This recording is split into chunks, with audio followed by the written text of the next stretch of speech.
Charles. Welcome to your life sciences lesson on a Wednesday. You know, when you hear Aslam, my English runs away. I have this effect on me. Yeah, I am Luni. Aslam, how are you? I'm doing very well today. Luni, what's happening on your side? No, I'm good. What are we doing for the matrix today? Today we are changing, evolution, You think you evolving.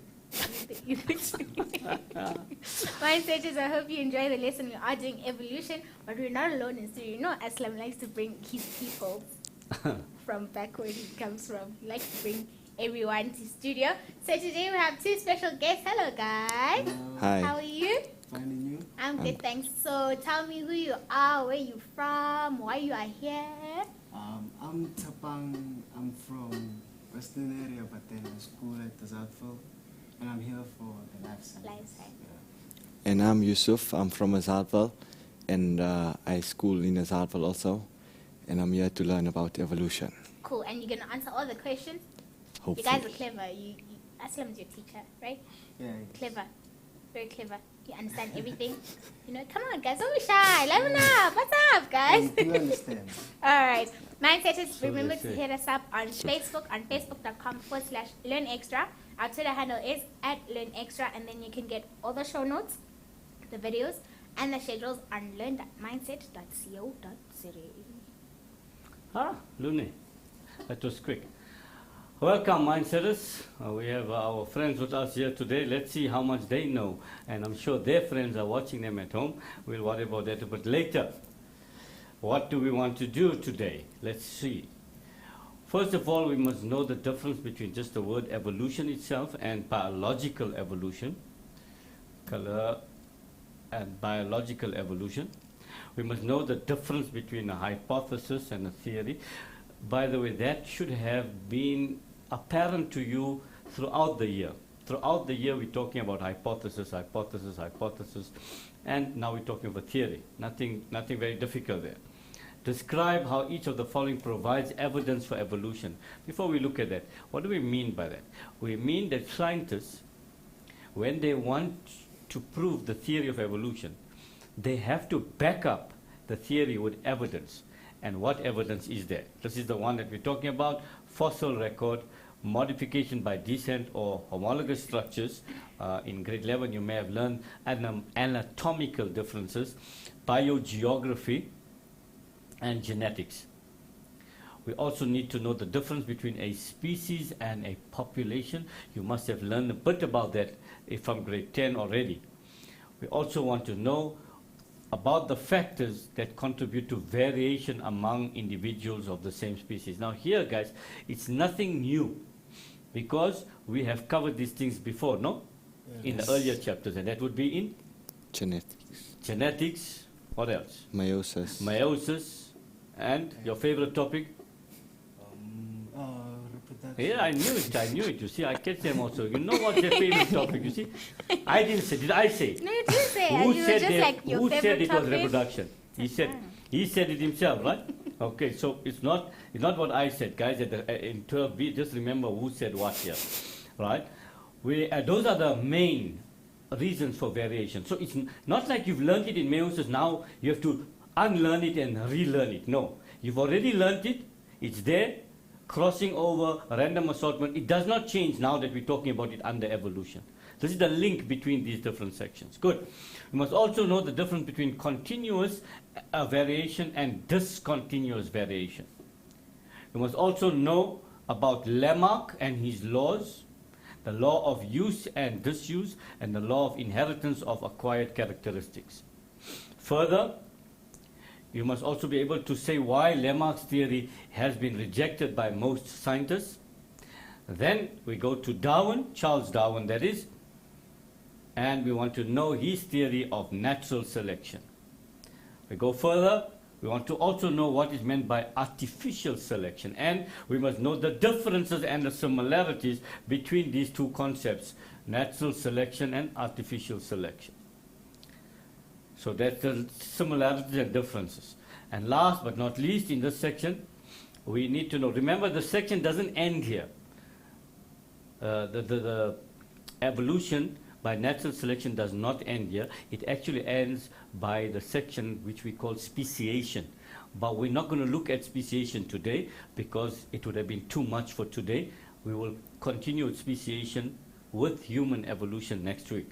So the last one here we're doing is punctuated equilibrium and how it explains the speed at which evolution takes place and how does this differ from gradualism. These are the things that we're going to be discussing. Let's go to the challenge question. And guys, deliberately we've put in a challenge question that has a lot of reading. When we mark papers at the end of the year, and any other time anyway, we find that where children have to read a lot, they struggle to answer the questions. Either they're lazy to read the longer passages, or the language is a barrier. And it's actually not or, it's and, both of them in some cases. So we put this here just deliberately so you can get used to this type of question. In an investigation, a biotechnologist injected human blood into a rabbit. The immune system of the rabbit recognized the human blood protein as foreign and produced antibodies. The rabbit's antibodies were then extracted and developed as serum. When the serum is added to blood samples of a variety of different animals, a precipitate forms. In other words, we have a test tube with blood and we add the serum to it. A precipitate forms inside the test tube. The more the precipitate forms, the more closely related the organism is to humans. So the more the substance forms, the precipitate forms, the more close it is related to humans. Study the table below that shows the percentage of precipitate formed in this investigation and answer the questions that follow. So they're giving you here the different animal species. Notice, guys, they don't give you anything about humans here because they told you the more precipitate forms, the closer it is to humans. Okay, so you need to think about this as well, just like how the audience is also going to be thinking about this question, because we'll ask you in the end again. We'll put it back up. So the chimpanzee, 96%, 93, 74, 60, 39, and 9 with the pig there being last there, right? According to above information, which animal is least closely related to humans? Not a rocket science question there. And give a reason for your answer. What does the above information tell scientists about the evolution of monkeys, chimpanzees, and humans? The information that we are getting in this table. What does it tell you about the evolution of those organisms? According to scientists. Suggest a control for the experiment shown in the table above. This whole experiment that they carried out, what would be a control for that? So those are the questions. So it's an investigation type of question. At the same time, it's dealing with biochemistry. That means molecular and genetics and how that is used as evidence by evolutionists. Good. If we look at the topic evolution, the basic premise of evolution, guys, can you remember? What's the basic principle? What does evolution say about us all? That we share a common ancestor. That all organisms have shared a common ancestor. That means all organisms living today arose from organisms that came from the past. This is what evolution is saying. Almost like a branching tree, that your common ancestor would be somewhere there, and these different branches that made all the organisms different over time. And this would be a branch showing gradualism, by the way, which we'll come to later.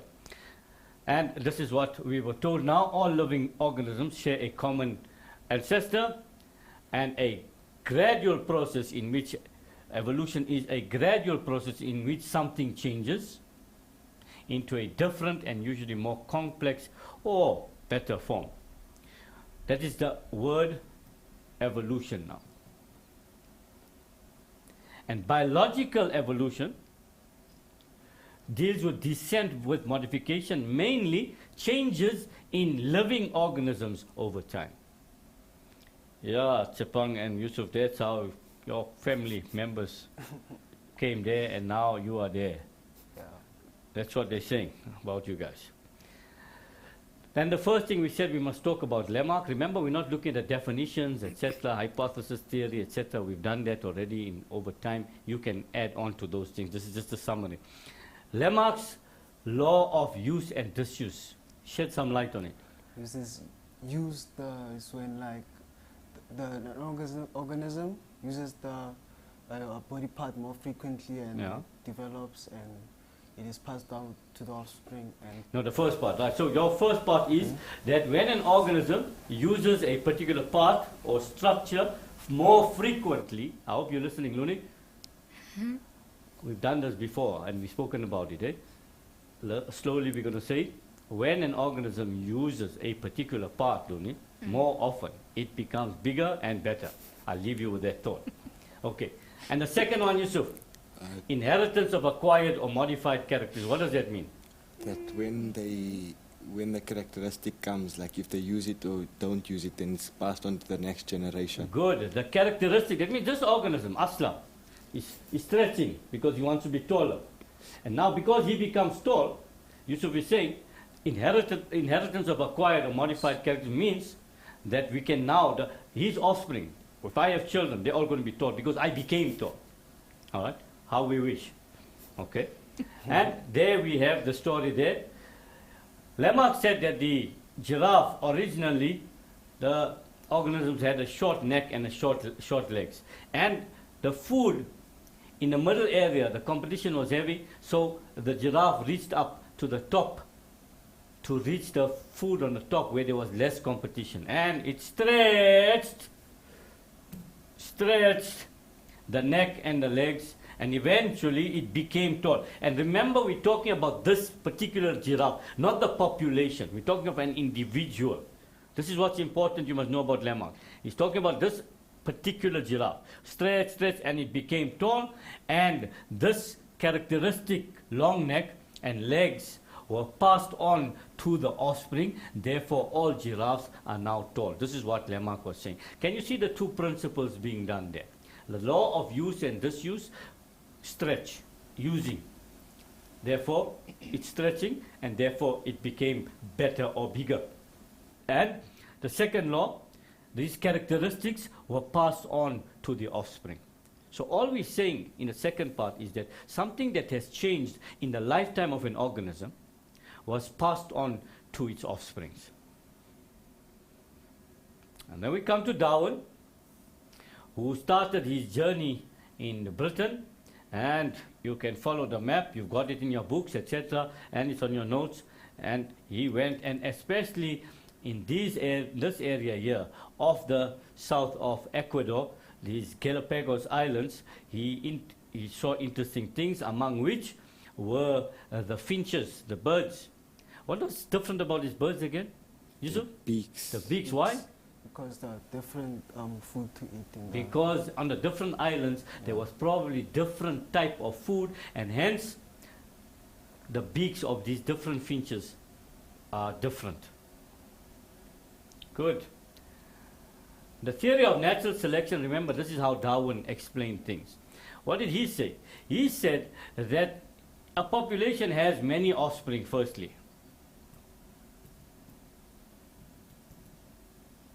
And in this population, among these species, there is a variation.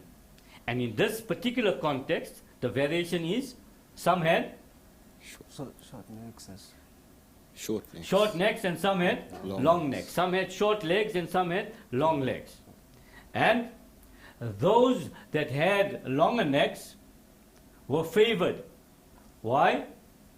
Because they could get food. They could get food from the top, and therefore they survived. And if they survived, they could reproduce. And when they reproduced, they passed the gene to their offspring, the gene for tallness, not the characteristic, but the gene for tallness. And therefore, that gene then shows itself as a phenotype where the offspring are taller. And over several generations, doesn't happen today and tomorrow everything is all different. No. Over several generations, what would happen is the shorter giraffes are not reproducing, so their population is going to get less and less and less. And the taller ones are more favored by natural selection, so their population is going to get more and more and more. And eventually, we only see the taller variety over time. And this is just one example. Natural selection can be discussed under various different examples as well. And I want you to take note of these words: many offspring, variation, competition, suitability, reproduction, natural selection, genotype and phenotype, subsequent generation. This should inform how you answer a question on natural selection. I'm not going to go into the details. Okay? They want to know why are these different organisms different. Similar organisms, but they are different. In this case, the size of the neck in different islands. They want to know that. Evidence. First and foremost, the evidence is given as fossil or under the heading paleontology, the study of fossils. And scientists are saying that they find evidence of organisms that lived in the past that are no longer living today. They also find that there is some similarities and some differences. They also find that by looking at these fossils and using dating techniques, they're saying that the Earth is 4.5 billion years old. And from there, they also talk about the first organisms that may have appeared and so on. The next part of evidence is comparative anatomy, and the main one we're looking at is homologous, where similar structures have different functions, were thought to be from a common ancestor. For example, our forearm and the wing of a bat or a bird. The plan is very similar. The functions of these two organs are different. We also talk about analogous, where the structures are slightly different, but they perform the same function. A wing of a bat and a wing of an Bird. No, insect, right? They're different, but they perform the same function. And last but not least, the vestigial structures, which are structures that are thought to be there, but they have no real function. Luni, we'll come back to this after the break. Okay. Mindset is just to remind you about our competition. Get connected. You vote, you like, you share. How you vote, you go to Curio. There's a link on our Facebook page about the competition. All the details are there. So you go to Curio to vote for your favorite teacher. Then you go to our Facebook page to like your favorite teacher's picture.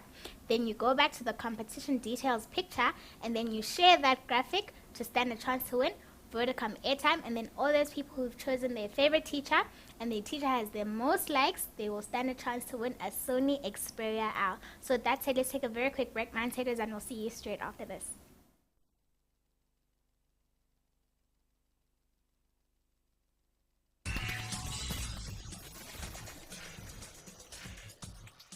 Welcome back, Mindsetters, from that break. If you want to win yourself this awesome Casio calculator, all you need to do is go to our Facebook page. There is a test yourself link on our Facebook page. You click on that link, you complete the questions, you fill in all your information, you submit your entry, and you'll stand a chance to win this Casio calculator. Just like Bultumelo has just won herself a Casio calculator, so congratulations to you. And then Aslam wants me to remind all of you grade 12s especially to enter and start playing the SA Water Games. It's a turn-based game which wants to get to know what you you see? Which wants to see what you think about water issues in South Africa, and also teaches you more about water conservation, as well as just knowing more about your country and what's going on with water and all of that stuff.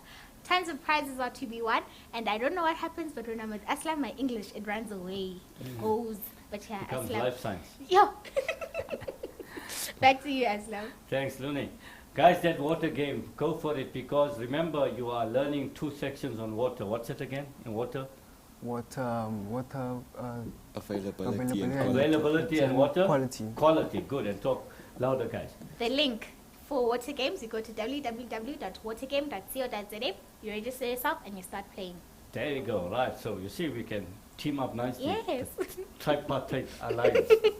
Okay, good. So we were talking about fossil, and we went to homologous and analogous and vestigial structures. Just a reminder, analogous structures, generally, their structure is somewhat different. For example, let's look at the bird's wing and the insect's wing.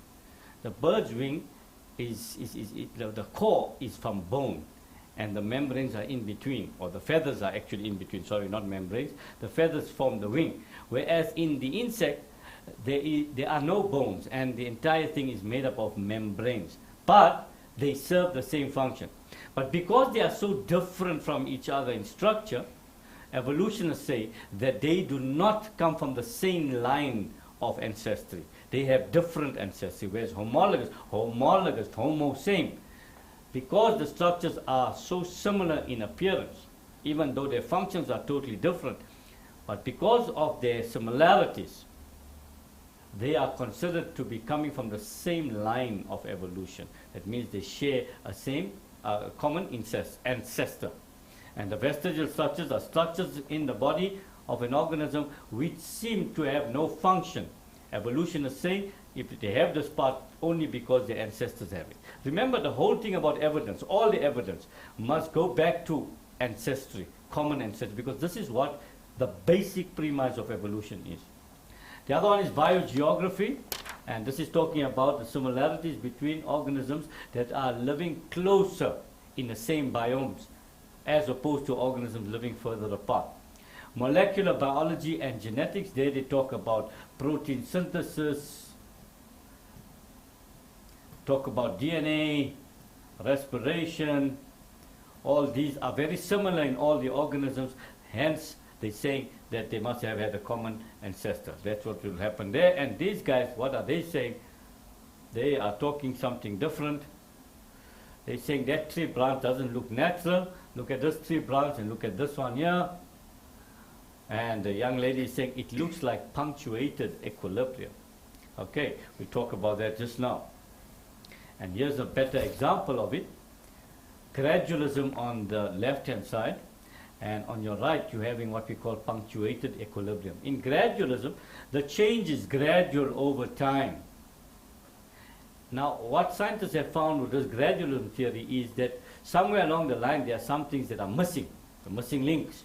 So they cannot explain evolution properly and convince people because of those missing links.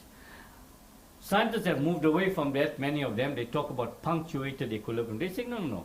This change does not necessarily take place as proposed here in gradually here. They're saying that speciation occurs rapidly, and then a rapid change, and then we have a stasis. That means no change, long periods of no change, and then rapid change, and then no change. Can you see the branching is different from here now?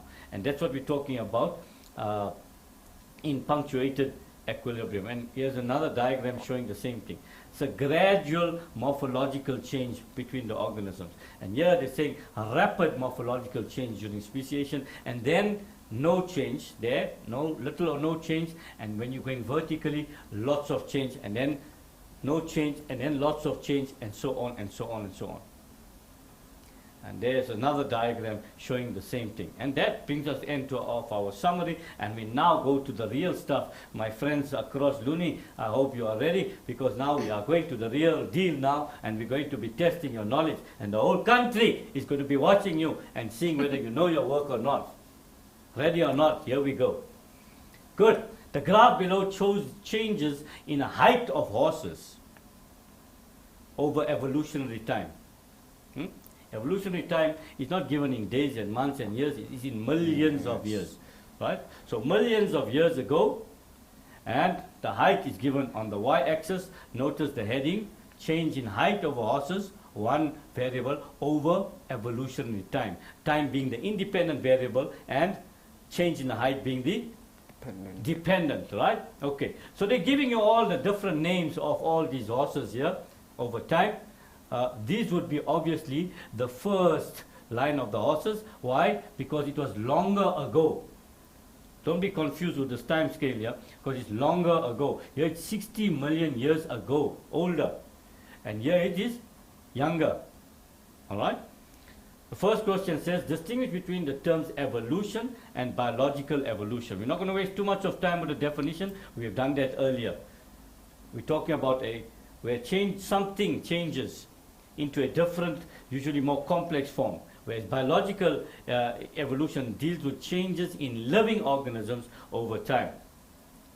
How would scientists have made observations about the different heights of these horses? Let's see. Remember, okay, we're not going to give you the remember part. How scientists, they're going to know about this hyracotherium? Fossil records. Good, excellent, Yusuf, well done.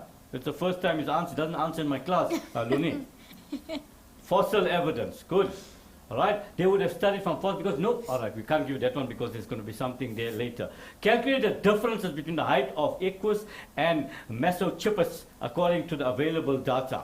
Available data is what's here. So we go to Equus, which is this one here. Chapang, what's the height? 160. 160. So keep that figure in your head. And Mesochippus here, Yusuf? 60. 60. So it's 160 minus 60, and the answer is 100 centimeters. Notice you must always show your working one, and 2, you must give the units, even if they don't ask for the units, give the units. Good, that was not a very difficult question so far. We still with the same question. How would Lamarck have probably described the change of the heights of horses over time? Could have been that. Let's make it easy. What law would he have used? The law of use. Use and law of use. And then after that? Acquired Inheritance of acquired characteristics. Good. So you got the idea in there. So let's go straight to it there. What he would have said is originally horses lived in dense forests. When they were in this dense forests, they didn't need to be tall. But over time, grasslands replaced these dense forests. The horses needed to run faster and further to get away from predators and at the same time cover greater distances. So what did the horses do?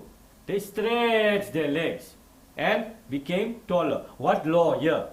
The law of use. Law of use. Always try to see how that law is in the example. Then you will understand this theory. Then this characteristic was then passed on to the offspring. What law, Yusuf? Inheritance of modified characteristics. Right? Now horses are taller. This is what Lamarck would have said about these guys. Explain why we cannot be sure that the evolutionary information displayed in this graph are absolutely correct. Why can't we say that it's 100% true? Because what proof do they have that those were horses and not part of a different species? Maybe. Yeah, but why can't we be 100%? They're telling us it's horses. And we could have the findings. No. That's why I wasn't saying this thing earlier. Because none of us, you, me, and our grandfathers, none of us were living at that time. These changes took place millions of years ago. So we can't verify this change. Nobody can. And at the same time, there's gaps in the fossil records, so we won't be able to clearly say that. Good. Let's move to the next question. Study the diagrams and answer the questions that follow. And one of you were asking something about analogous earlier, and I've explained that, but now we're looking at something else. Explain why the above are considered to be homologous structure. That one. What do we notice? They have bones. And therefore, they're showing similarities, isn't it? Yeah. They are showing similarities, so they are similar in the structures arising from a common ancestor. How do scientists use the above example as evidence for evolution? Because that structure was passed down through the generations. Because of the similarities, good, because of the similarities, that all vertebrates share a common ancestor. This says that because they're all so similar in their design, these are all from different vertebrates. Therefore, the scientists are saying that all vertebrates share a common ancestor, hence proof of evolution taking place. Question 2. We're moving on to something else now. Study the diagrams A, B, and C below that show how a population of beetles change over a long period of time. So they're giving you some beetles there, and then some more there, and then some more there. And here they're giving you time. By comparing diagrams A and B, state the characteristic of the beetles that have enabled their offspring to survive. In this case, what characteristic about the beetle enabled them to survive? The color of the phenotype. The color, right? Yeah. The color in this case would have been the thing, because there's nothing else that you can see are different. Name the evolutionary mechanism that is illustrated in these diagrams. Natural selection. Natural selection, excellent. Use the 3 diagrams above to explain the mechanism named in question 2.2. What did I tell you earlier? What must you use to answer this question? Those words. Those words that I put up on the screen earlier, right? So we need to use those words, but remember, learners, you have to contextualize it with, because the question is saying, what does it say? Use the 3 diagrams. So you have to use the diagrams. I'm going to open it up and then we'll discuss it together. So first of all, in the first diagram, we can see that there is variation among the different beetles. Why? Because they are different colors. Some are darker, some are lighter. In this particular thing, from the results, we will be able to say that the white or the light colored beetles have the desirable characteristics or are better, not adapted, but I would rather use the word better suited. Or they have camouflage, which is better for surviving, probably because the environment may have been lighter. So more of the white ones will survive. And if they can survive, then they will be able to reproduce. More of the black beetles died or eaten by the predators. Over generations, all beetles will be white or light colored. Now remember that natural selection doesn't mean that's permanent, because if the environment changes, then the reverse is also true. Then the white ones can die out, then the black ones can resurface as well. Remember, because they have the gene for that color within themselves. Are we okay with that, guys? Yes, sir. Remember, because the question was a short question and only asked about this year, we didn't go into the phenotype and genotype and the rest of it, because there wasn't enough information in the question to tell you about the environment. Should they have told you that the color was different and so on and so on and so on, then you had to bring that in to say that the different environments or the environment favored this, and therefore the organisms became, or rather, the population moved in this direction as we have shown here. All right? Any questions from you guys, by the way, on natural selection? No, sir. Are you sure? Are we happy? Let's just go one step back. I want to just see something very quickly. Not one step, a whole lot of pay. There we go.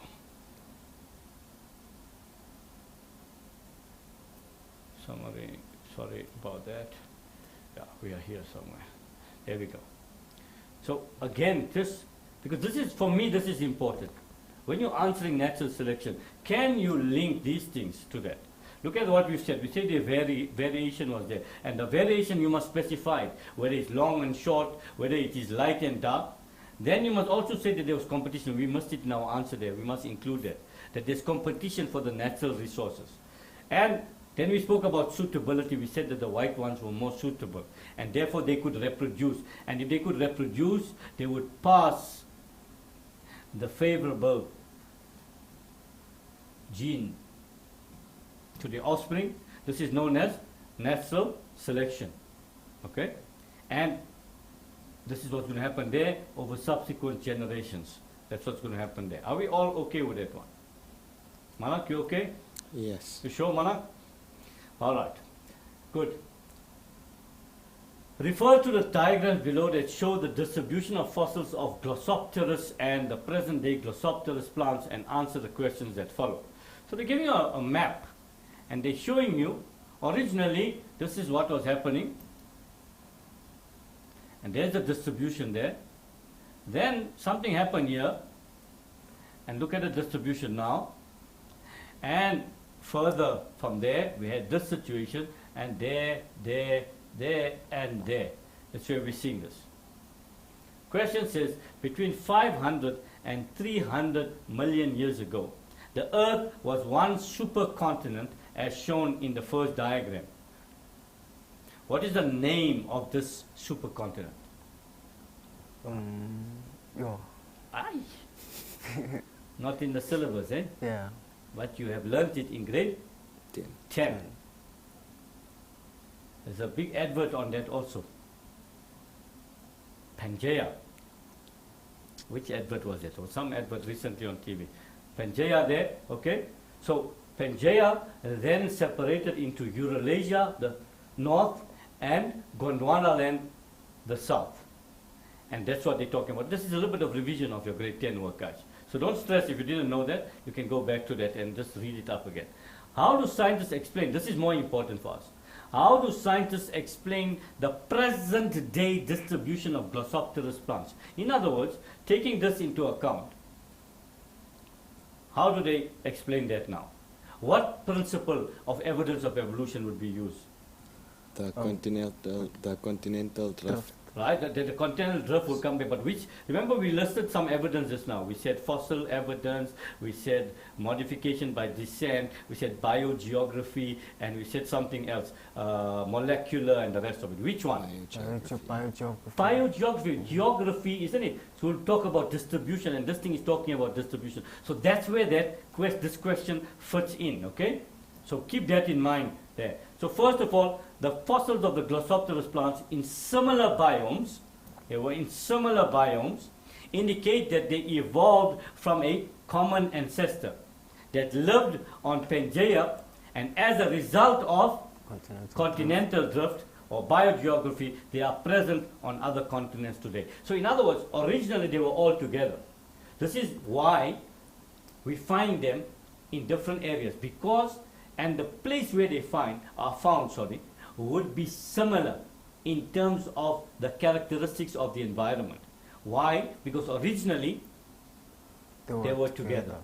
And this, according to evolutionists, they say that proves that these organisms all had a common ancestor. Now, with that ancestress talk, let's give you time to drink some water. All right. Mindsetters, go grab yourself some water, some juice, go to the bathroom, and we'll see you straight after this.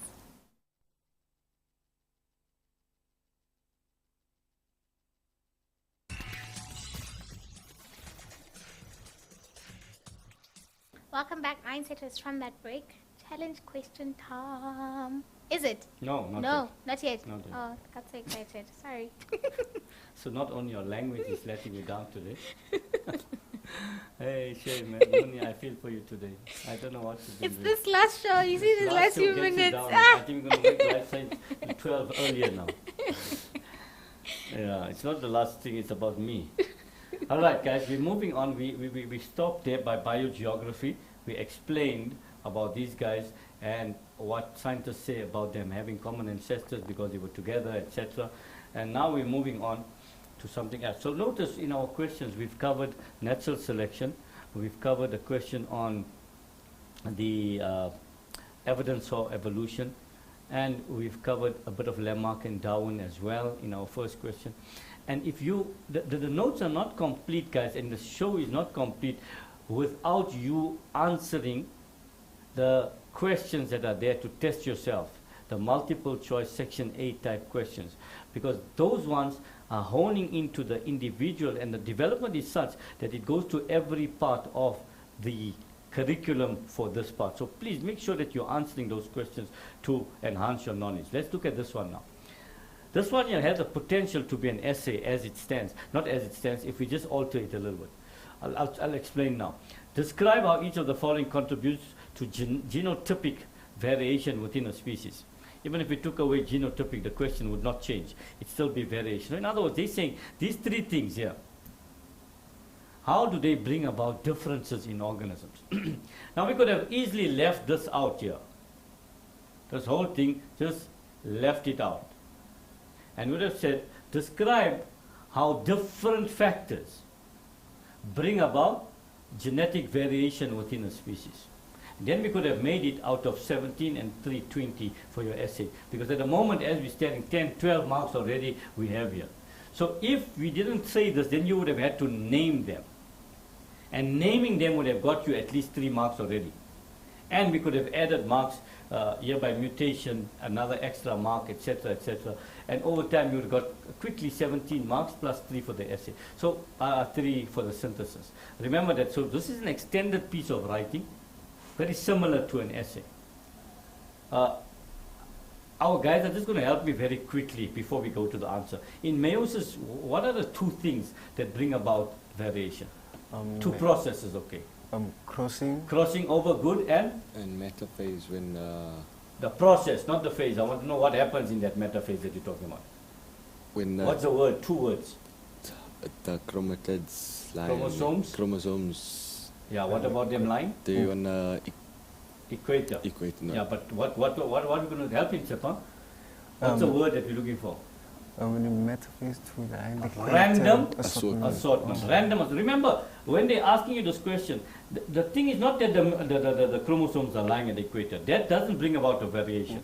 But it's the way that they are lying on the equator which brings about the variation. And this is the random assortment. What do we mean by this? We mean, and you want to tell me, what do we mean by random assortment? Like the characteristics are like sorted random. It's scattered yeah. randomly. Okay? What does random mean? You're using the same word. This should be going to help you. Anyway, yeah. In other words, there's no guarantee, guys. There's no guarantee which homologue is going to be where. So when they split, there's no guarantee which sperm is going to get which one of the 2 homologous chromosomes. This brings about variety. Okay? Good? So that's the one there. Mutation, what is a mutation, by the way? When I can just give me what is a mutation. During meiosis when not meiosis, just tell me what's a mutation. When chromosome number 29 fails. Don't give me about chromosome. When tell me what's a mutation. With the gene. Huh? When there's a fault. What day is it today, guys? Can you tell me it's August 13th? Yes. No. Oh. What day is it? It's Wednesday. Wednesday, okay, right. Now we got that right now. What is a mutation? A fault. A fault or better word than fault? Simple word. Come on, guys, before I come there and clap you guys both. Disorder. No. Disorder. What's going on? Weak, these guys. And you said they come from my class and all this. No, these are the ones that are sleeping there. No, they're not weak. I'm looking for the word change, guys. Mutation is any change, either in the gene or the chromosome. Keep it simple.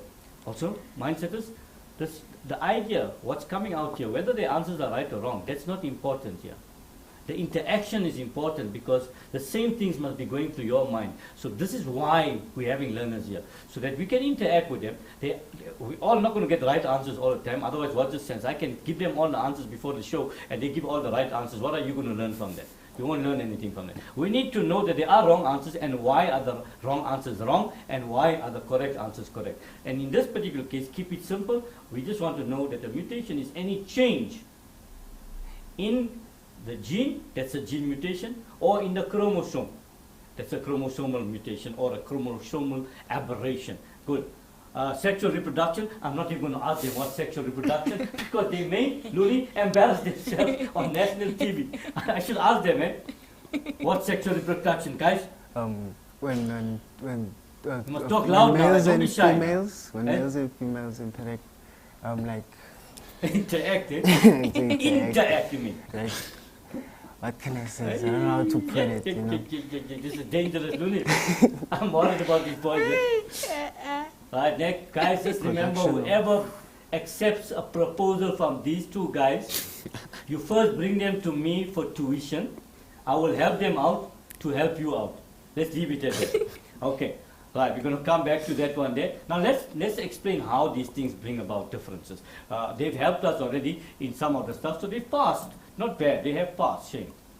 Let's not take that away from them. So we start with meiosis.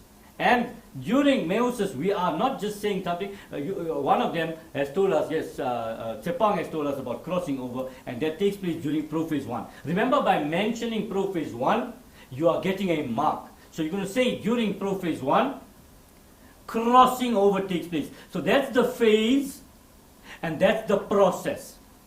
Crossing over is a process, and it occurs in a phase called prophase in meiosis 1, which is a stage, by the way, okay? And what happens during that time? Genetic material is exchanged or recombination occurs, whatever you want to say there, which ensures that the gametes formed are different from each other. Can you see how many marks you can get just in this first part, guys? Okay? The second one, during metaphase 1 mainly, the homologous chromosomes arrange themselves randomly along the equator, which ensures that the gamete forms will be different from each other because there's no guarantee which chromosome will go to which sperm or egg. And mutation, sudden or random changes occur in the genetic code, and this brings about variation. If we wanted to say further, they didn't ask for it, but if we wanted to, they could ask you for the different types of mutation also. Remember that. Then, in terms of sexual reproduction, first of all, I would start by saying sexual reproduction involves two individuals,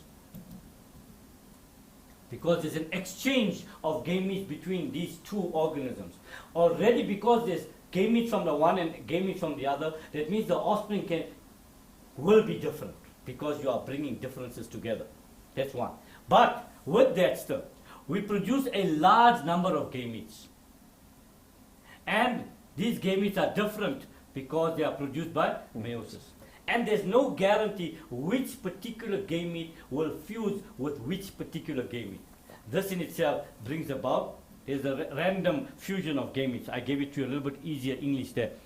Therefore, the offspring produced will be genetically different. Those are the things that we needed to talk about in that particular question. Remember, this you've done under sexual reproduction anyway. This you've done under DNA, under meiosis, and under genetics. You've learned about mutations. And the first one, you've learned, the first two rather, these two you've learned under meiosis. When you learned meiosis, you had to say during prophase 1, this is what happens. And during metaphase 1, this is what happens. So it's not new work, this. It's part of evolution, it can be tested in evolution, but it's not new work. Remember that. Okay. You wanted to sing that song again? No. You don't want to take a chance? Challenge question. Challenge question, right, okay. You've already read that part. Luni, where are we going first? To you. There, you had an answer there. Okay. You want to give me one answer? Let's lighten the burden of these two boys. All right. We've taxed them heavily today. Gugusihlali, Yeah. A, pig, less precipitate. She's saying pig, yeah? Yes. Okay, let's that's just hold A. it there, right? What are you saying? According to this table, which one is least closely related to humans? The pig. The pig. You also say that. Why do you say so? Precipitate. Precipitate is not forming like. There's very little of the precipitate forming, yeah. isn't it? Yeah. Is that what she said as well? Yes. Well done, dear. You are spot on. Good. That was not too difficult. It's just that I wanted you to read from the table itself. Pig, it only forms a 9% precipitate when the blood is exposed, or very little precipitate is formed, because they told us the more the precipitate forms, the closer it is to humans. All right. The next one, what does the above information tell science of evolution of monkeys, chimpanzees, and humans? Luni. Can you see that humans as well as monkeys and chimpanzees are from the same ancestor? And you guys agree with it? Common ancestor. Common ancestor. Good. Yeah. So let's see what we say. Monkeys, chimps, and humans are closely related and probably evolved from a common ancestor. Excellent. So far we're doing well with the challenge question. Suggest a control, and this is where I think we're going to separate the men from the boys, the girls from the ladies, and so on and so on. Suggest a control for the experiment shown in this table, in this whole investigation. Yeah? What does she say? Serum must be put in the same proportion in each blood sample. A control? No. No. The amount of blood that's exposed to the serum must be the same in all the different. Both parties are saying the same thing. You are confusing. If we ask the question here, your answer would have been correct, guys, if they said, suggest how we could make the results valid. Then you could have said it must be the same this and it must be the same that and the same. Here they're saying, what's the control? Let's first answer, what is a control in an experiment? A variable you can control. You can like. No, don't control. Great, I'm happy you give me the wrong answer. He's saying it's a variable that you can control. No, that's not what we are talking about. That's a controlled variable. We are talking about a control for this experiment. You have an experiment and you have a control. The control is something where we remove that which we are testing for, and therefore it acts as a comparison to validate our results. All right? That's what it is, first of all. Let's say you did photosynthesis last year, and in a one, you had it in a dark box, and the other one, you had it in a light. You were testing whether light was necessary. So when you put it in a dark box, what have you removed? Light. Light, yeah. And if you've done that, what have you done? You've created a control. So that we know then when we test it later, that light was the thing that caused the difference and not something else. Okay, but that's got nothing to do with this one. I've explained that now. The reason here is that I've got the whole story there. The control for the experiment shown above, we must then use human. We must use human blood. Why? Because it gives us 100% precipitate. Okay, guys, I'm done. All right, thank you, Aslam, for the lesson. Guys, you want to send shout-outs to any of your friends? Very quickly. Fast, Nah. fast. Nothing. No. No Nah, shout no outs. thanks. Wow. Nah. Mom, Dad, I love you. Oh, my school. Yes. Yeah. Your school, your Mom, friends. Dad, School and our friends. sisters, brothers, grannies, grandauntie's. You guys are Wow, You are. guys. All right, Mindseters, thank you so much for tuning in. Remember, we didn't get through any of your questions, so I'm going to post information about our help desk on our Facebook page. Remember, the Life Sciences Learn Extra help desk is proudly brought to you by Axel. We love you so much, guys. Thank you for tuning in. Goodbye from us.